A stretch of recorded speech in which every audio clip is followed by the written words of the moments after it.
Assalamu alaikum everyone, hope you're doing well. It's been a while since we revisited the Bible. We're reading it in order, okay? I don't like to jump around and miss things because some people favor some sections over others and ignore the rest. We're not doing that here. So this is the Jehovah's Witness version of the Bible, and we are in Judges 20, picking up on verse number 24. Judges 20:24. Accordingly, the sons of Israel drew near to the sons of Benjamin on the second day. In turn, Benjamin came on out from Gibeah to meet them on the second day, and brought a further 18,000 men among the sons of Israel, down to ruin to the earth, all of these drawing sword. All the sons of Israel, even all the people, went on up and came to Bethel and wept, and sat there before Jehovah and fasted on that day until the evening, offered up burnt offerings and communion offerings. So you have burnt offerings and communion offerings before Jehovah. After that the sons of Israel inquired of Jehovah, as it was there the ark of the covenant of the true God was in those days. Now Phinehas, the son of Eleazar, the son of Aaron, was standing before it in those days, saying, Shall I go out yet again to battle against the sons of Benjamin, my brother, or shall I cease to? Benjamin, my brother, he said. To this Jehovah said, Go up, because tomorrow I shall give him into your hand. Then Israel set men in ambush against Gibeah all around. And the sons of Israel proceeded to go up against the sons of Benjamin on the third day, and draw up information against Gibeah, the same as at the other times. When the sons of Benjamin went on out to meet the people, they were drawn away from the city. Then, the same as at the other times, they started to strike down some of the people mortally wounded on the highways, one of which goes up to Bethel, and the other to Gibeah, in the field, about 30 men in Israel. So the sons of Benjamin began to say, They are suffering defeat before us, the same as at the first. As for the sons of Israel, they said, Let us flee, and we shall certainly draw them away from the city onto the highways. And all the men of Israel rose up from their places. Notice this, all the men of Israel rose up. Men, not women. And went drawing up in formation at Baal-Tamar, while those of Israel in ambush were making a charge out of their places in the vicinity of Gibeah. Thus 10,000 chosen men out of all Israel came in front of Gibeah, and the fighting front of Gibeah, and the fighting was heavy, and Benjamites did not know that calamity was impending over them. The fighting was heavy. Look at that. And Jehovah proceeded to defeat Benjamin before Israel, so that the sons of Israel on that day brought down to ruin in Benjamin 25,100 men, all of these drawing sword.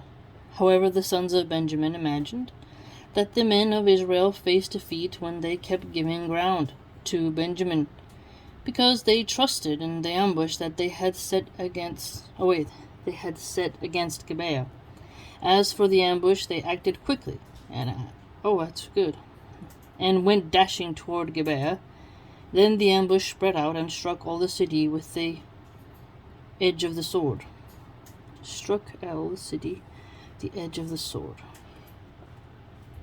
Now the men of Israel had come to the arrangement with the ambush for them to make a smoke signal go up from the city.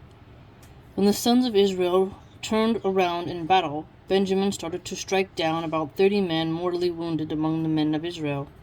For they said, They are unquestionably suffering nothing but defeat before us, just as in the first battle. And the signal started to go up from the city as a pillar of smoke. So when Benjamin turned his face back, look, the whole city went up heavenward, and the men of Israel made and about face. And the men of Benjamin were disturbed, for they saw the calamity that had reached them. Hence they turned before the men of Israel in the direction of the wilderness, and the battle followed them up closely, while the men from out of the cities were bringing them down to ruin in their midst. Bringing them down to ruin in their midst. So there's battles in the Old Testament. They surrounded Benjamin. They pursued him without a place to rest. They trampled him down directly in front of Gibeah toward the rising of the sun. Finally, there fell 18,000 men of Benjamin, all of these being valiant men. Wow, look at that, that's a lot. Let's write it 18K. Thus they turned and went fleeing to the wilderness, to the crag of Rimmon. And they made a gleaming of 5,000 men of them on the highways. And they kept following closely after them, as far as Gidom, and so struck down 2,000 more men of them. And all those of Benjamin that fell on that day amounted at last to 25,000 men drawing sword, all these being valiant men. Valiant men doesn't say anything about women. So, looks like in the Old Testament, gender roles are quite clear. But 600 men turned and went fleeing to the wilderness, to the crag of Rimmon, and they continued to dwell on the crag of Rimmon 4 months. And the men of Israel came back against the sons of Benjamin, and went striking with the edge of the sword, those of the city, from men to domestic animal, up to all that were found. Also all the cities that were found they consigned to the fire. All cities that were found they consigned to the fire. Alright, now we're in 21. Judges 21, chapter 21, verse 1. Now the men of Israel had sworn in Mizpah, saying, Not a man of us will give his daughter to Benjamin as a wife. Consequently, the people came to Bethel, and kept sitting there before the true God, until the evening, and continued to raise their voice, and indulge in a great deal of weeping. And they would say, Why, O Jehovah, the God of Israel, has this occurred in Israel, for one tribe to be missing today from Israel? And it came about the next day that the people proceeded to get up early, and to build an altar there, and to offer up burnt offerings and communion offerings. Then the sons of Israel said, Who is there out of all the tribes of Israel that has not come up in the congregation to Jehovah? For there is a great oath that has taken place respecting the one that has not come up to Jehovah at Mizpah, saying, Let him be put to death without fail. And the sons of Israel began to feel regretted over Benjamin their brother. So they said, Today one tribe has been chopped off from Israel. What shall we do to those who are left over as to wives? Now this is interesting. So, left over as wives. Now that we ourselves have sworn, but Jehovah not to give them any of our daughters as wives.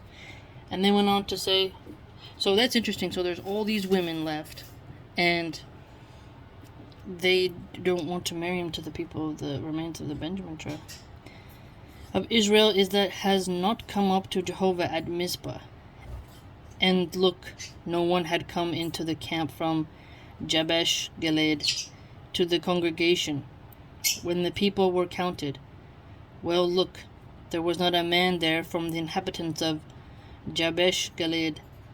Hence, the assembly proceeded to send 12,000 of the most valiant men there, and to command them, saying, Go, and you must strike the inhabitants of Jabesh Gilead with the edge of the sword. The inhabitants of that area with the edge of the sword, even the women and little ones. So here you see a battle. And this is the thing that you should do. Every male and every woman that has experienced lying with a male, you should devote to destruction. So everyone who's lost their virginity, essentially. That's interesting. However, they found out of the inhabitants of Jabesh Gilead 400 girls, virgins, that had not had intercourse with a man by lying with a male. So they brought them to the camp of Shiloh, which is in the land of Canaan. So 400 virgins were saved. And all the assembly now sent and spoke to the sons of Benjamin, that were on the crag of Rimmon, and offered them peace. Accordingly Benjamin came back at the time.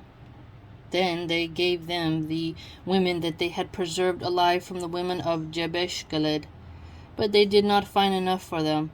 And the people felt regret over Benjamin, because Jehovah had made a rupture between the tribes of Israel. Okay, so preserved alive, enough for them. So the women were, then they gave them the women. So they were dispersed. Consequently, the older men of the assembly said, What shall we do to the men that were left over as to wives? For womankind has been annihilated out of Benjamin. Then they said, There should be a possession for those who have escaped of Benjamin, that a tribe might not be wiped out. Now that's interesting, because you hear that these women were dispersed. Some were put to the sword, but the virgins were saved and they were given as the virgins. If you look at this, because the virgins were actually more valued, which is quite interesting. As for us, we are not allowed to give them wives from our daughters, because the sons of Israel have sworn, saying, Cursed is the one that gives wife to Benjamin. Interesting, so they have segregation of the different tribes. Finally they said, Look, there is a festival of Jehovah from the year to year in Shiloh, which is to the north of Bethel, toward the east of the highway that goes up from Bethel to Shechem, and toward the south of Lebonah. So they commanded the sons of Benjamin, saying, Go, and you must lie in wait in the vineyards, and you must look, and there now when the daughters of Shiloh come out to dance, in circle dances, you must also come out from the vineyards, and carry off for yourselves by force,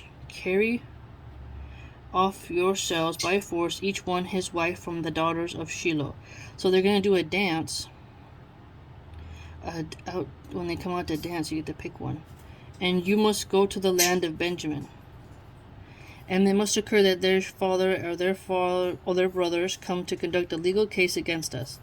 We shall also certainly say to them, Do us a favor, for their sakes, because we have not taken for each one his wife by war. His wife by war. For it was not you that did the giving to them at a time when you would become guilty.